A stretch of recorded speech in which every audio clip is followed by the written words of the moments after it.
¡Ay, qué bien! La cabeza. Aquí tengo la cabeza, señor director. ¡Aquí la tengo! Pues póngasela, hombre. Sí, señor.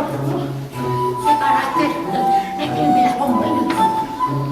Era un oso grande, gordo, blanco, con cara de sueño y con mucha sed.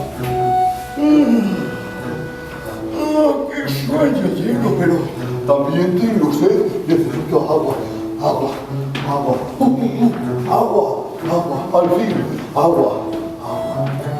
El patito, cuando vio que el oso se acercaba, gritó: por favor, señor oso, aquí, por favor, ayúdeme, sáqueme de este agujero, por favor. Y el oso, con mucha suavidad y delicadeza, apartó al patito. ¡Ah! Muchas gracias, señor oso. ¿Sabes que eres muy gracioso? Más. Yo soy el oso veloz, grande, gordo, perezoso.